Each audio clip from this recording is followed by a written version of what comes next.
se demander, mais qu'est-ce qu'une agglomération comme Plaine Commune vient faire dans un programme comme CHIC, Common Hybridation in Culture. Franchement. Et bien, tout simplement parce que dans l'ADN de ce territoire et de ses politiques publiques, et de ses pouvoirs locaux, la question du développement local, du développement endogène, vous avez la carte là, de ces territoires, est une question qui est centrale, et ce n'est pas tout à fait un hasard si nous sommes une des rares collectivités à avoir une direction du département du développement local, avec, on s'occupe des questions de savoir-faire, on s'occupe des questions de patrimoine. C'est probablement un des rares territoires où la foire du savoir-faire solidaire existe et n'est pas une espèce de cerise sur la bûche de Noël, mais quelque chose de beaucoup plus fondamental, puisqu'on a même aujourd'hui une excroissance permanente qui s'appelle le point carré. Et CHIC, il vient pile à point dans cette action publique de Plaine Commune. D'abord parce que la question des identités, donc des tampons, donc des identités, en gros la question des marqueurs, c'est quand même une question qui est posée, y compris posée dans la façon dont chaque individu, chaque communauté, chaque peuple, chaque pays se définit, ou tente de se définir, ou tente de s'inscrire par rapport à soi-même, parfois, par rapport aux autres souvent, et dans un monde relativement déstabilisé la plupart du temps. Et la question de la valorisation du travail, de la question de son appropriation, de sa captation, je ne reviens pas sur ce qu'il avait dit là-dessus, mais c'est tout à fait judicieux, on peut passer à la carte des sites. Elle est centrale parce que le positionnement qu'on a par rapport au travail est quand même tout à fait déterminant sur l'existence ou la reconnaissance qu'on a dans la société. Moi, je vous renvoie à un très beau film documentaire de Françoise Davis, qui se passe en Bretagne, sur les allocataires du RMI. Il n'y a pas plus occupé qu'un chômeur. Pas plus occupé. Mais pas occupé à travailler, pas occupé à produire, sinon de la paperasserie administrative. Je vous renvoie à ce documentaire parce que, dans une époque où on entend un peu facilement qu'on va aux Bahamas avec ses allocations chômage, je pense qu'il y a un tout petit peu d'objectivation des réalités que la petite bourgeoisie régnante ferait bien se remettre devant le nez. Et je dis parce que le Pantolino, par exemple, d'où il arrive, le Pantolino est un peu un symbole de ça. C'est un objet qui est produit de ce programme, qui n'était pas forcément attendu au départ d'ailleurs, qui peut être une ressource mobilisable demain, et qui indique que la question du travail, de la production, de la question des forces productives, même à une échelle tout à fait artisanale, est une question qui, aujourd'hui comme hier, c'est probablement comme demain, porte une dynamique et permet à des individus et à des collectifs de pouvoir s'y positionner. Ça amène à parler de la question de la communauté, de la capitalisation de ce que nous faisons, de ce qu'elles font entre elles, les communautés, et de la production de données.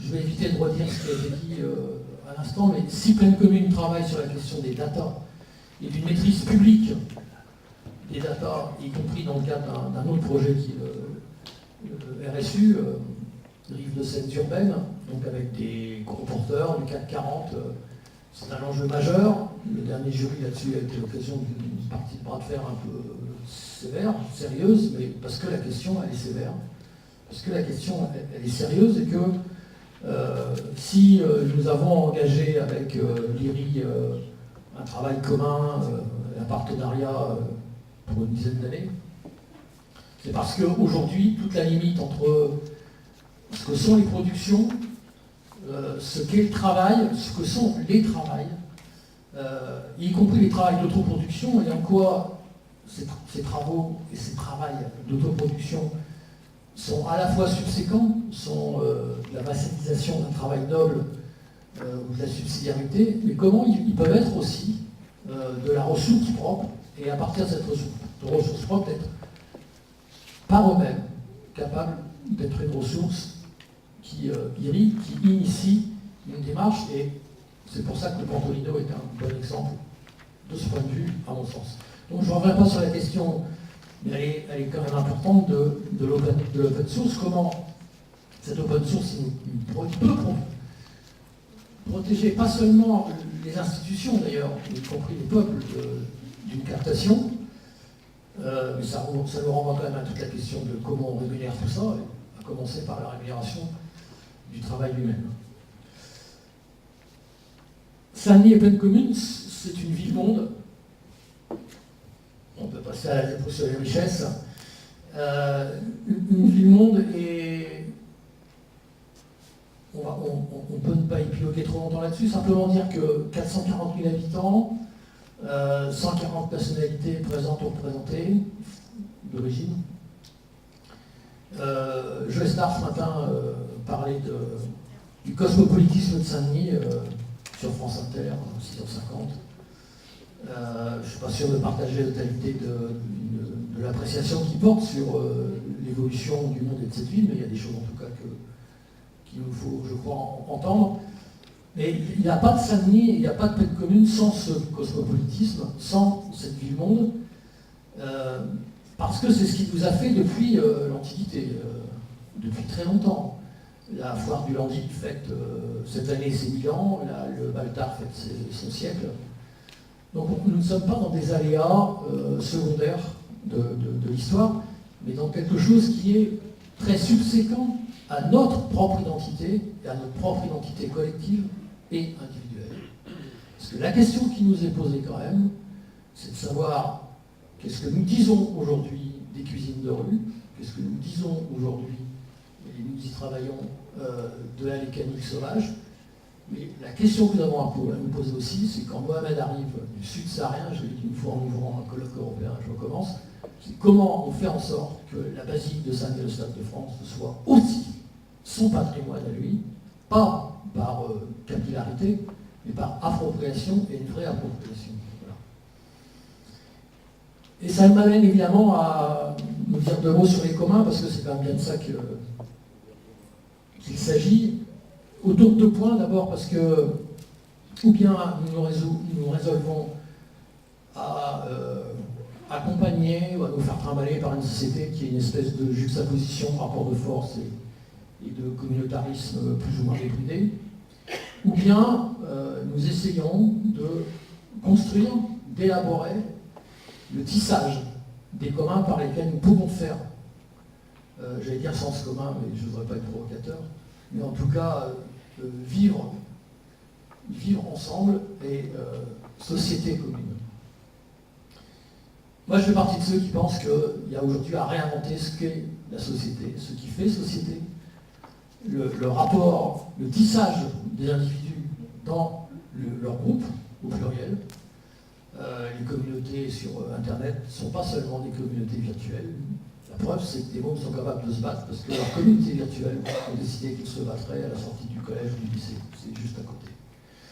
Voilà. Donc les limites, et les limites du design des artisans, il est aussi à l'image des limites de ces fractures dans la société, et de ces difficultés, voire de ces impossibilités de certains, de pouvoir y trouver non seulement leur image, mais y compris leur chemin.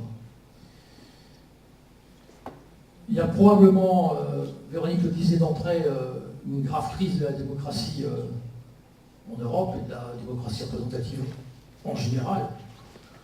Je pense pas que l'Europe d'ailleurs, mais en tout cas pour ce qui concerne ce café chic et ce qu'il a pu faire surgir, la question de comment les habitantes et les habitants se représentent, s'approprient une production, donc s'approprient la ville, c'est quand même une question majeure.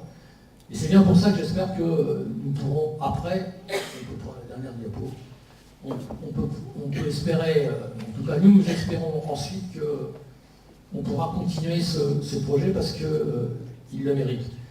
Je voudrais juste conclure sur trois remarques. J'engage chacune et chacun à les prendre pour ce qu'elles sont.